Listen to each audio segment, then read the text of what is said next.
Ooh, let's have a cup of tea. 10 things to look out for when buying a used W204 C63 AMG. As these cars are becoming harder to find and as the years took on, I thought it's paramount to do a video on what to look out for if you're going to buy one.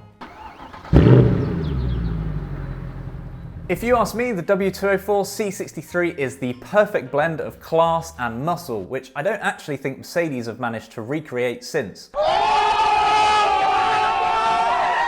The M156 6.2 litre V8 that was fitted to the car is actually designed for racing, so when you put it into a road car, of course it's going to have some issues, but if you watch this video, you'll be much better equipped when you go and view your car. Please remember to subscribe, hit the bell icon and turn all your notifications on so that you'll never miss my videos. Let's take a quick recap of the car. Introduced in 2007 and built until 2014, Mercedes built a Saloon version, a Wagon version and a Coupe version. I've owned my car for over 6 months now, so I feel like I'm quite well versed in telling you what to look out for if you are considering buying one. Let's be realistic here. The newest versions of these cars now are over 7 years old, so you can't buy a younger car than 7 years old in the W204 series. Here in the UK, the current average annual mileage is 7,600 miles a year, so the average miles on the last ever C63 produced is going to be about 45,000 miles. Personally, I quite like a car with more miles on it because it's shown that it's been used and not just parked sat forever.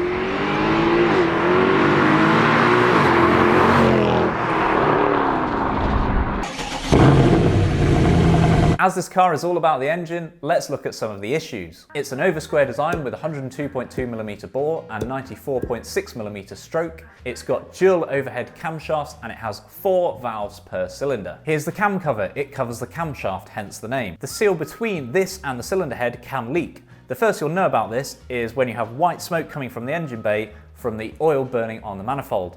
It's not a hard job to change these out unless you do it through Mercedes, but then it's going to cost you a fair wedge of cash. When you do go to view a car, visually inspect it for leaks. You may be able to see some witness marks on the exhaust manifold. If a car has had a leak, they could still be there. If it does have a leak currently, you might be able to smell burning oil. It's not a hard job to do yourself if you're competent, but actually it's probably going to be a negotiation point if the car does have a leaking camshaft cover seal. The M156 has 4 camshafts, 2 on each bank, 1 intake and 1 exhaust. Nothing unusual there then. The camshaft adjusters advance and retard the timing, allowing the valve train to open sooner or later as dictated by the ECU. And 4 camshafts means that it has 4 camshaft adjusters. The system is operated by oil pressure and is actually quite simple. The adjusters feature oil channels, a locking pin and an adjuster plate. The pin should be aligned on cold start, however over time the locking pins can erode away the locking plate. This manifests itself in a grinding noise or a rattle on startup as the adjuster kind of slaps about inside the adjuster housing. It sounds just like this. Due to the position of the camshaft adjusters inside the cylinder head, they're mounted like that. The ones inboard on the engine actually starve themselves of oil when you turn the car off because the oil is being pulled away from them due to gravity. Those inside adjusters are actually the intake camshafts because when you turn that car on again, those have a lack of oil in them, which means that they're usually the ones that fail first.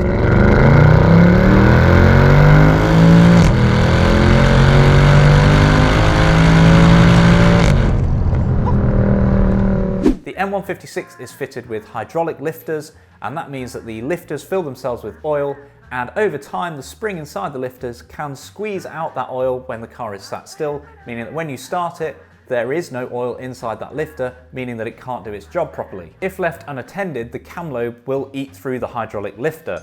Frequent oil changes using the correct viscosity oil for your climate and including an anti-wear additive are all measures that are recommended for the M156.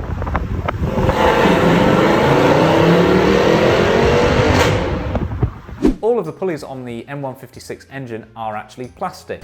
Where are the plastics? They're teen royalty. The plastic design features a plastic pulley and then there is a bearing that is pressed into the plastic housing. When you go and view a car, you can put your hand down in there, check it's not hot first, and wiggle one of the pulleys or the belt. There shouldn't be any movement in it. Pulley failure will damage the drive belt, and when that happens, the belt typically damages the cooler breather port on the thermostat, and if you let that happen, you will have to replace the thermostat or the thermostat breather line it's a bit of a nightmare, but pulleys can make noise. So if you hear an unusual noise, open the bonnet whilst it's running and try and work out where that noise is coming from. It might be a bit difficult, but it could just be a worn pulley. Intake manifold. The intake manifold on the M156 is made of a cast magnesium alloy, and it houses the twin throttle bodies. The center mounting plate on the intake manifold can actually deteriorate over time and cause a rough idle. So if you're sat there in the car and it's kind of juddering and stuttering a little bit, it might be the intake manifold has a small hole in it, allowing air that's not metered to enter the engine and then cause unusual running at idle. It's not an expensive fix. There are aftermarket intake manifolds that you can buy, but it's just something to be aware of.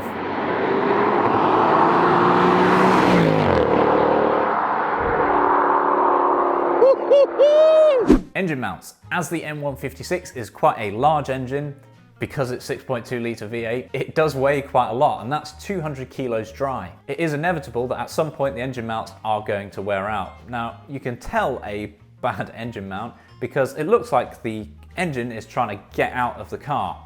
A way to test it is to put the car in gear, put your foot on the brake and then rev the accelerator. Hopefully the car's not going to shoot forwards because the brakes are going to stop it, but the engine will be lurching like it's trying to get out, like in this video here.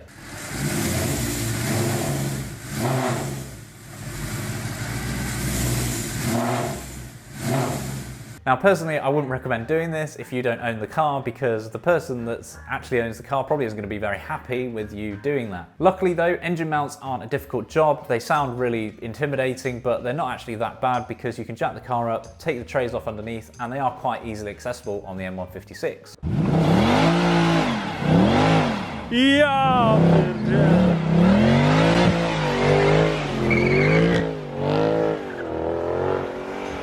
Headbolts. So this is a really common one. It seems to have been blown out of proportion and everyone seems to know about it. Most M156 cars, not just the C63, up to model year 2012, have cylinder headbolts that can break, allowing coolant to enter the combustion chamber. Early warning signs of this include a low coolant light, misfires, and a check engine light.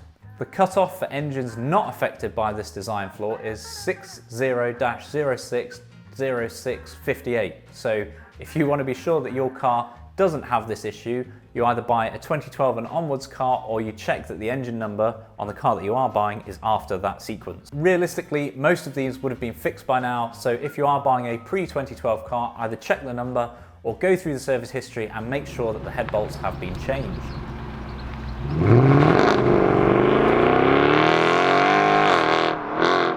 Wheels. So there is a problem with the 90s fitted on my car, but I think they look awesome, so I totally think it's worth it. What is the problem? Well, the alloy wheels are so big at 19 inches and they have such a low profile tyre on them that when you hit a pothole, they can crack. They can be repaired, so it might be worth checking to see if your car has repairs on it.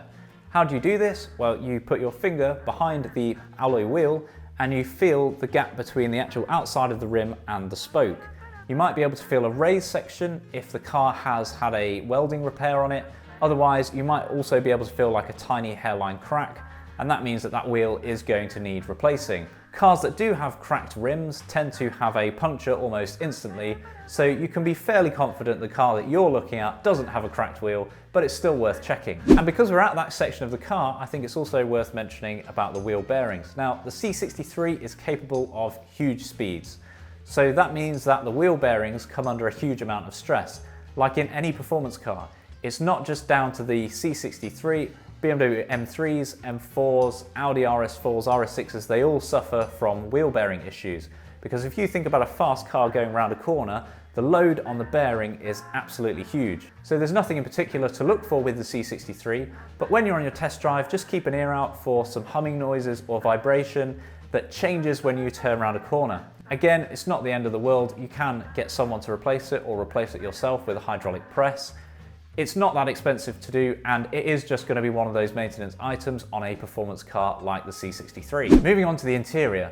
So all the cars are fitted with like a secret diagnostics menu which you can access from inside the car without any special tools or equipment. If you hold the red hang up telephone button, the hash key and number 1 simultaneously for 3 to 5 seconds, A hidden engineering menu will appear on the center of the screen, which allows you to adjust many of the electronic and navigation settings, as well as obtain diagnostics information.